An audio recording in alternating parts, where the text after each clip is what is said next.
नमस्कार, मैं कमलेश कबीर आपका एक बार फिर स्वागत करता हूं इस नए एपिसोड में। आज के इस एपिसोड में हम बात करने वाले हैं बिहार की राजनीति की। जिस तरीके से कल पाटलिपुत्र में खेल समारोह के दौरान, और खेल समारोह भी कौन सा था, अंतर्राष्ट्रीय खेल समारोह, नीतीश कुमार का एक वीडियो वायरल होता है और वो भी राष्ट्रगान के समय। जिस तरीके से नीतीश कुमार साथ में खड़े एक अधिकारी से जो है वो बातचीत करते हुए दिखाई देते हैं और फिर कुछ देर बाद जो है वो किसी दूसरे व्यक्ति को या कोई लड़के को इशारा करते हुए या नमस्ते करते हुए दिखाई देते हैं और बताया जाता है कि इससे पहले वो मंच छोड़कर जाने के लिए भी तैयार हो जाते हैं। अब ऐसी स्थिति में बिहार में इस वीडियो को लेकर एक बार फिर चुनावी राजनीति गर्मा गई है और अब सवाल उठने लगे हैं नीतीश कुमार के स्वास्थ्य के ऊपर, क्योंकि जिस तरीके से इस घटना के बाद में विपक्ष की जो पार्टियां हैं उन्होंने नीतीश कुमार के इस हरकत से, या हम कहें कि इस हरकत से उन्होंने अपनी राजनीति साधने की तैयारियां शुरू कर दी है। और क्यों की है उसकी वजह तो आपको समझ में आई गई होगी, क्योंकि किसी भी संवैधानिक पद पर कोई भी व्यक्ति अगर उस संवैधानिक पद पर बैठा है तो क्या उसकी इस तरीके की हरकतें उस प्रदेश के लिए या उस प्रदेश के लिए स्वास्थ्य के लिए अच्छी है? तो इसका अगर हम सवाल का जवाब ढूंढेंगे तो इसका जवाब हमें मिलेगा नहीं। तो ऐसी स्थिति में अगर हम विपक्ष की बात करें, जैसे आपने देखा होगा तेजस्वी यादव के बयान के बाद में जिस तरीके से जेडीयू के नेता नीतीश कुमार को डिफेंड करते हुए नजर आए और यह कहते हुए नजर आए कि तेजस्वी यादव को राष्ट्रगान और राष्ट्रगीत में कोई फर्क ही नहीं पता, वो नीतीश कुमार की राष्ट्रभक्ति के ऊपर या राष्ट्र प्रेम के ऊपर सवाल उठा ही नहीं सकते या सवाल उठाने लायक है ही नहीं।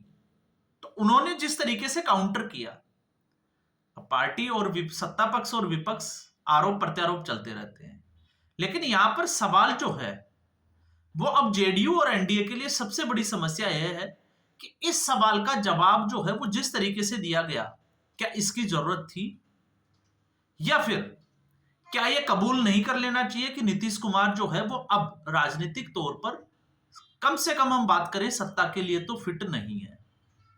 क्यों फिट नहीं है? आप पिछले 1.5 साल का अगर नीतीश कुमार का स्वास्थ्य से संबंधित इस समस्या की बात करते हैं, क्योंकि स्वास्थ्य में भी अलग अलग तरीके की समस्याएं होती है, लेकिन नीतीश कुमार को जो ये समस्या हुई है वो समस्या है कि उनको पता ही नहीं कि वो कर क्या रहे हैं। और ऐसा नहीं है कि ये पहली बार हुआ है। आपने देखा होगा जब लोकसभा के चुनाव हुए थे, एनडीए की जीत हुई थी और उस जीत के लिए राष्ट्रपति को एक समर्थन पत्र देना होता है। उस समर्थन पत्र में सबको हस्ताक्षर करने होते हैं, तो सबने उस पर हस्ताक्षर किए, सभी पार्टियां जो एनडीए की सहयोगी दल थे। नीतीश कुमार ने भी हस्ताक्षर किए, लेकिन हस्ताक्षर जो है वो 2 बार कर दिए और उस वक्त भी जो है वो इसके ऊपर बड़े सवाल खड़े हुए थे कि क्या नीतीश कुमार का स्वास्थ्य ठीक है या नहीं है। उसके बाद में आपने देखा होगा एक बार फिर जब वो जनता दरबार लगाते थे तो जनता दरबार में गृह सचिव को लेकर जो है वो गुस्सा हो गए थे और वो वीडियो जो है वो आप सोशल मीडिया प्लेटफॉर्म पे देख सकते हो। तो उससे साफ तौर से ये दिखाई दे रहा था कि नीतीश कुमार कहीं ना कहीं उनका स्वास्थ्य जो है वो ठीक नहीं है और उसके बाद में जेडीयू ने जनता दरबार लगाना ही बंद कर दिया। विधानसभा में जिस तरीके से वो बोलते हैं, अचानक से किसी बात पर गुस्सा हो जाते हैं, तो वो तमाम तरह की घटनाएं। और अभी आपने देखा होगा लेटेस्ट अगर हम बात करें तो जब 30 जनवरी को महात्मा गांधी की पुण्यतिथि आती है तो फूल चढ़ाकर और फिर तालियां बजाना, तो वो अपने आप में जो है वो संदेहास्पद स्थिति थी। तो अब सत्ता के गलियारों में आवाज ये उठने लगी है कि क्या नीतीश कुमार फिट है, और अगर नीतीश कुमार अनफिट है तो फिर उनका मुख्यमंत्री का जो पद है क्या उनको इस्तीफा दे देना चाहिए। तो अगर हम राजनीतिक तौर से अगर इसका आकलन करते हैं तो यह सबसे सही समय है कि नीतीश कुमार को अब सत्ता से बाहर हो जाना चाहिए। अब ऐसे में सवाल यह भी खड़ा होता है कि अमित शाह का 29 मार्च को 2 दिन का बिहार दौरा है। गोपालगंज में वो एक रैली को संबोधित करेंगे जहां पर बाबा बागेश्वर, या हम कहें कि बागेश्वर धाम के जो धीरेन्द्र शास्त्री है वो पहले से ही डेरा जमा के बैठे। तो वहां पर और उसके आसपास अगर आप सीटों का आकलन करके देखोगे तो लगभग 45 सीटें विधानसभा की आती है। तो क्या ऐसी स्थिति में अमित शाह जो है वो क्या इस तरीके की, या हम कहें कि क्या इस निर्णय पे पहुंच सकते हैं कि वो नीतीश कुमार के साथ बैठकर इसके ऊपर डिस्कस कर सके? और ये क्यों जरूरी है? ये इसलिए जरूरी है क्योंकि विपक्ष को एक बैठे बैठे ये मौका देने वाली बात होती है। और मौका किस तरीके का? विपक्ष ये कह सकता है कि आपका जो मुख्यमंत्री है उसकी ये हालत नहीं है कि वो अब एक बार फिर जो है वो 5 साल के लिए सत्ता में रहकर बिहार की सत्ता को चला सके।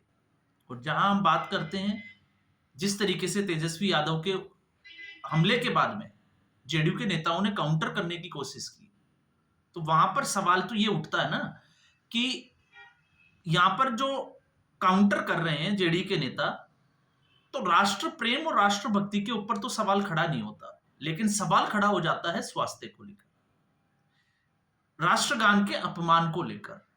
अब ये सबको साफ तौर से दिखाई दे रहा है कि नीतीश कुमार ने जानबूझकर नहीं किया। तो जानबूझकर नहीं किया तो राष्ट्रद्रोह का जो मुकदमा है वो तो नीतीश कुमार के ऊपर चल नहीं सकता। हालांकि कोशिश की गई है, उनके खिलाफ जो है वो एक याचिका जरूर दायर की गई है, लेकिन मंशा जो है वो साफ तौर से। लेकिन फिर सवाल खड़ा यह भी होता है कि अगर कोई विपक्षी पार्टी का नेता ऐसा कर देता, या फिर किसी मदरसे में कोई मौलवी ऐसा कर देता, तो क्या उसके बाद में भारतीय जनता पार्टी चुप रहती? ये जो है वो बड़ा सवाल खड़ा हो जाता है। मान लीजिए जिस तरीके से आपने देखा होगा कांग्रेस पार्टी के कई नेता जो है वो कई गड़बड़ियां करते हैं और उसके बाद में भारतीय जनता पार्टी कांग्रेस पार्टी को आड़े हाथों लेती है। तो अब ऐसे समय में तो नीतीश कुमार की सहयोगी पार्टी है भारतीय जनता पार्टी, तो क्या भारतीय जनता पार्टी इसके ऊपर बात करने के लिए तैयार है? और अगर बात करने के लिए तैयार नहीं है तो आने वाले समय में जब 6 महीने चुनाव के बाकी रह गए हैं, तो क्या 6 महीने तक नीतीश कुमार के स्वास्थ्य को लेकर क्या दोबारा से ऐसी कोई घटना पब्लिक, हम कहें कि सार्वजनिक मंच पर नहीं होगी? तो इसकी उम्मीद जो है वो कमी ही है, क्योंकि पिछले 1-1.5 साल की जिनकी हम बात की थी उस रिकॉर्ड को देखते हुए नीतीश कुमार की इस वक्त जो मानसिक स्वास्थ्य है वो लगातार गिरावट देखी जा रही है, और ये साफ तौर से अब दिखाई दे रहा है। आपने देखा होगा नीतीश कुमार ने प्रधानमंत्री नरेंद्र मोदी के पैर छुए,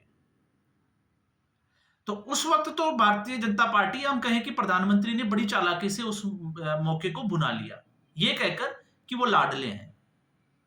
तो भावनाओं में कई बार जो है वो व्यक्ति ऐसी गलती कर जाता है, या व्यक्ति जो है वो ऐसा कर जाता है, लेकिन इस तरीके की घटना को किस तरीके से डिफेंड करोगे? और वो भी ऐसी स्थिति में जब विपक्षी पार्टियों को आप जो है वो राष्ट्रद्रोह के मामले में घेरते हुए नजर आते हो। तो ये जो है आने वाले दिनों की सबसे बड़ी समस्या है एनडीए की, बिहार की।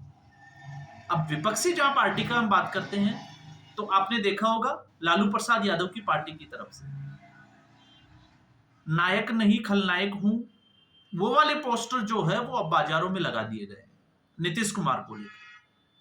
तो ये सीधे सीधे तौर पर जो है इस घटना के बाद में पोस्टर वॉर शुरू हो गया है, और अब इस पोस्टर वॉर से बचना भी भारतीय जनता पार्टी और एनडीए हम कहें तो उसके लिए बड़ी चुनौती होगी। अब ऐसे समय में तो फिर डिसीजन, क्योंकि यहां पर भारतीय जनता पार्टी की सबसे बड़ी समस्या यह भी है, क्योंकि अगर नीतीश कुमार का स्वास्थ्य ठीक रहता तो वो नीतीश कुमार को चेहरा बनाकर एक बार फिर जो है वो सत्ता की सीढ़ी पर चढ़ जाते। लेकिन अब समस्या ये है कि ऐसी स्थिति में नीतीश कुमार को साथ में लेकर चलना वो भी मुश्किल है, और अगर नीतीश कुमार इस्तीफा देते हैं तो फिर जेडीयू की तरफ से अगला मुख्यमंत्री कौन? तो फिर अगर हम ये सोचें कि निशांत कुमार, तो निशांत कुमार अभी जो है वो राजनीति में नए हैं, तो फिर अगला मुख्यमंत्री कौन होगा? तो क्या वो जेडीयू के खेमे से होगा या फिर भारतीय जनता पार्टी के खेमे से? तो ये भी जो है वो भारतीय जनता पार्टी के सामने अब बड़ी दुविधा जो है वो आ चुकी है। और इस हरकत के बाद में तो मुझे लगता है, क्योंकि जिस तरीके से राष्ट्रगान का अपमान हुआ है, जानबूझकर नहीं किया गया लेकिन हुआ है, तो ऐसी स्थिति में अब यह संकट जो है वो और गहरा जाता है। तो अब सबको जो है वो उम्मीद है कि शायद 29 जनवरी को, क्योंकि अब तक जहां तक इस तरीके का जो ये हम कहें कि एक डेवलपमेंट टाइप में जो बिहार में हुआ है, या जिस तरीके से ये घटनाएं हुई है, तो उसके बाद में अब वो स्थिति आ गई है कि नीतीश कुमार के साथ बैठकर उनको इस समस्या से अवगत कराया जाए, और फिर उसके बाद में जो है वो किसी निर्णय की स्थिति पर पहुंचा जाए। और अगर अभी नहीं, तो हो सकता है इसका खामियाजा जो है वो एनडीए गठबंधन को आने वाले चुनाव में भुगतना पड़े, और फायदा जो है वो महागठबंधन को। तो आज के एपिसोड में बस इतना ही। उम्मीद करूंगा वीडियो एपिसोड आपको पसंद आया होगा। वीडियो को लाइक करें, शेयर करें, चैनल जरूर सब्सक्राइब करें। धन्यवाद।